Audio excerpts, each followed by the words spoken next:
I'm one of the co-founders of POS Choice, and this is episode 2 of Restaurant Heroes. I continue to want to bring the stories of restaurants who are fighting, who are thriving, who are working so hard and diligently to serve the communities that they are in. I love restaurants. That's why we founded POS Choice.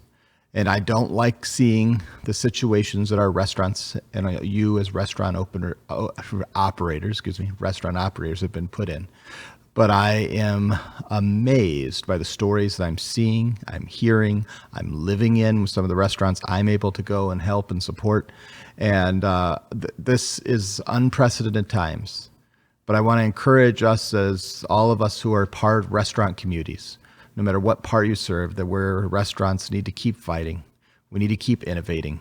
We need to keep learning, because we will survive, we will overcome, and we will get to the other side. And we will be different because of what's going on.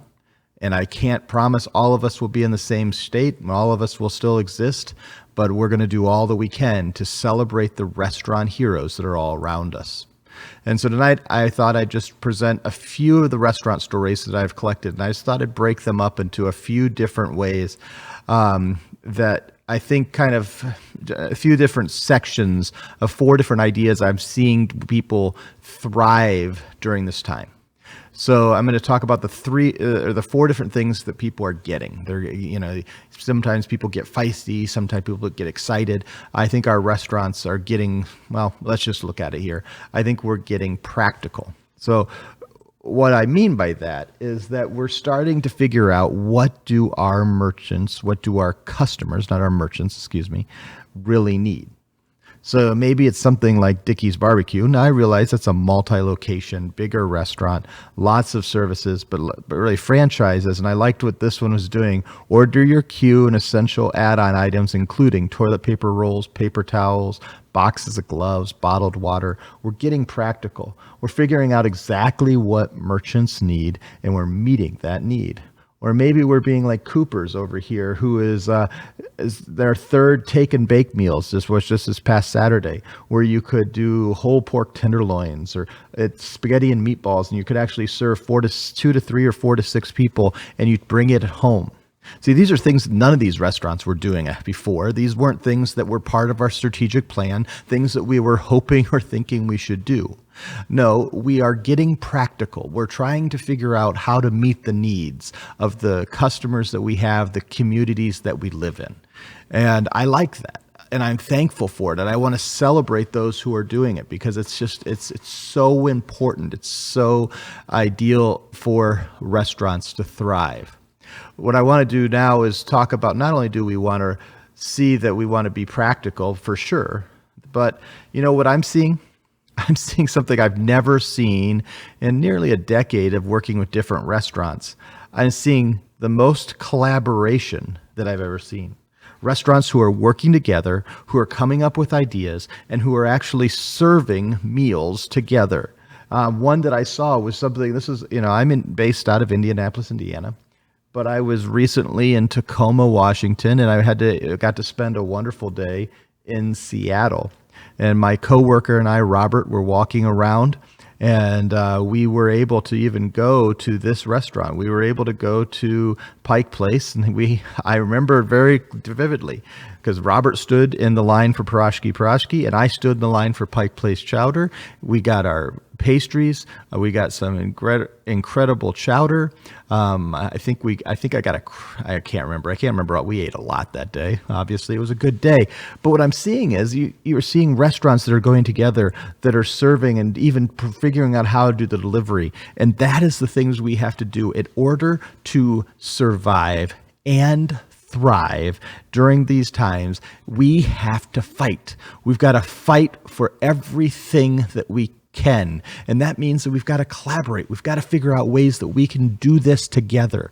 And so one of the things I think when it comes to collaboration is I think people are realizing that we can be the restaurant that we want to be, not perfectly, not ideally even, but we can do things that we can be interactive.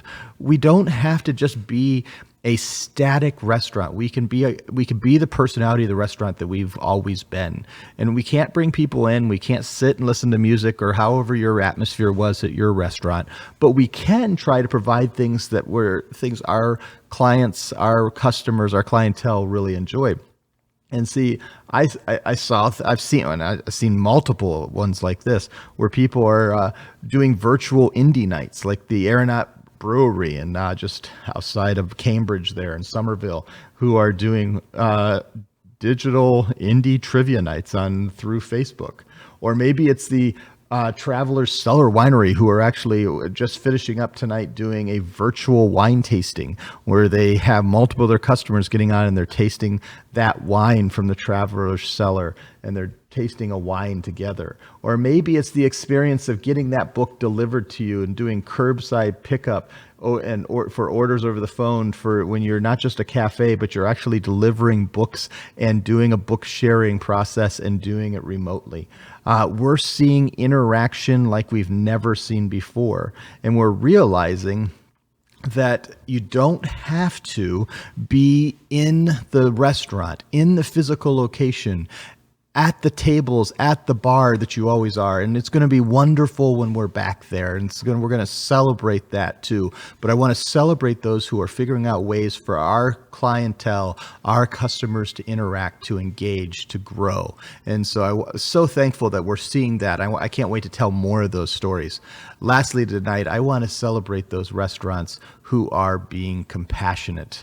I have one that I wanted to specifically highlight tonight, but there's hundreds, thousands of you who are across the U.S. that are doing things that are compassionate, that are realizing that not only do we need to realize that we've got to band together as restaurants, but there's more people hurting than just us. And there are things more important sometimes than dollars and cents. But we can do things that are philanthropic. We can do things that are giving back. We can take that beneficial model that we've seen from Tom's Shoes, that we have seen from the buy one, give one movement. And I saw this from Jane's Delicatessen in, let me pull it up here, in Tulsa, Oklahoma, where they were doing, and I liked it, and I've seen this a couple places using it, the Food it Forward, support hospital workers on the front lines while supporting a local restaurant, where you were buying a cheeseburger and getting a cheeseburger. And I love that people are seeing that we can be a beneficiary of people's kindness, and then thus we must be kind to others and care. And the compassion not only comes to us as the restaurants, but we must also give back to our communities, even when we are the ones in need, because that is fooding it forward. I love that line. I've seen it. So I don't know. It wasn't original to Jane's. I don't think I've seen it before, but we're fooding it forward. How awesome is that? How amazing is that? That we can be compassionate, that we can set ourselves apart, not because of just who we are as a restaurant day to day, but that we're focused on taking care of our communities. Thank you so much for listening for just a few moments. Thanks for being a restaurateur. If you're an operator, I would love to hear your stories. If you have stories to highlight, if you want to highlight your restaurant, one of the things I always want to do is I want to tell more stories. We started POS Choice because we wanted to help restaurants, and we're just getting started, and we're still new and young and fresh. And now is not the time to sell. Now is the time to celebrate those who are fighting for the very livelihood of so many people. So we want to continue to celebrate restaurant heroes. I'm going to try to do this even more often. Our team's trying to collect as many unique stories as we can, try to figure out common themes and help us learn from each other, because we're all in this together. Thank you so much. I hope you have a wonderful evening or time whenever you're watching this. And I thank you for giving us the opportunity to celebrate and present just a few restaurant heroes.